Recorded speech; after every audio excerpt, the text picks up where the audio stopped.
উবাদা ইবনে সামিত রাদিয়াল্লাহু তাআলা আনহু বলেন, রাসূল সাল্লাল্লাহু আলাইহি ওয়াসাল্লাম বলেছেন, ইজমানু লি সিত্তান মিন আনফুসিকুম আজমালাকুমুল জান্নাহ, তোমরা 6টা কাজ করো, আমি তোমাদেরকে জান্নাতে নিয়ে যাব।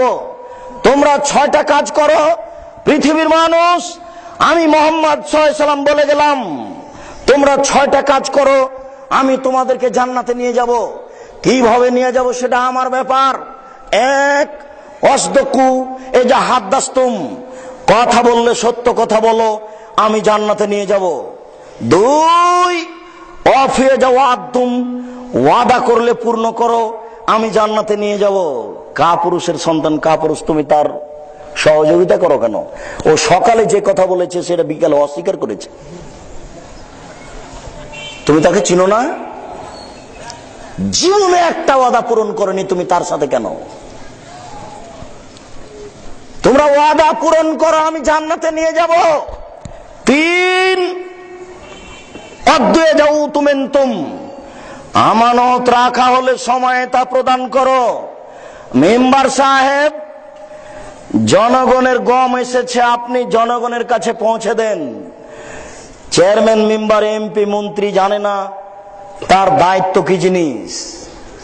যুবক, তোমাকে বলে রাখি, তোমার এমপি একটা টিন আত্মসাৎ করেছে, বিচারের মাঠে আল্লাহ এই টিনটা তার মাথায় চাপিয়ে দিবেন, দিয়ে বলবেন, এমপি সাহেব একদিন হাঁটেন, সময় হলো 50,000 বছর।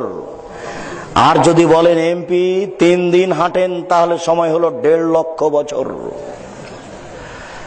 তার জানা নাই দায়িত্ব কাকে বলে। এই দেশে হেড মাওলানা, হেডমাস্টার, প্রিন্সিপাল, ভাইস চ্যান্সেলর, গ্রাম্য সর্দার, chairman, member, TNO, UNO, DC, ADC, MP, মন্ত্রী, যেখানে যারা দায়িত্ব পালন করছে তাদের জানা নাই আমানত কি জিনিস।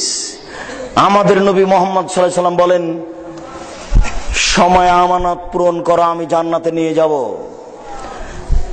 4, ওয়াফাজু ফরুজাকুম, জেনায় লিপ্ত হয়েও না, আমি জান্নাতে নিয়ে যাব। 5, কুফু আইদিয়াকুম, হাত সংবরণশীল করে রাখো, আমি জান্নাতে নিয়ে যাব।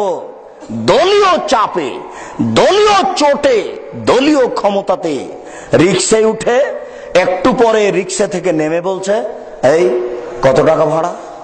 ও বলছে 100 টাকা। তখন দলীয় ক্ষমতায় হাত তুলে বলছে, 1 থাপ্পড় দেব। বেটা, 50 টাকা ভাড়া, 100 টাকা চাও? এই হাতের ফলাফল জাহান্নাম। এই হাত জান্নাত যেতে পারে না।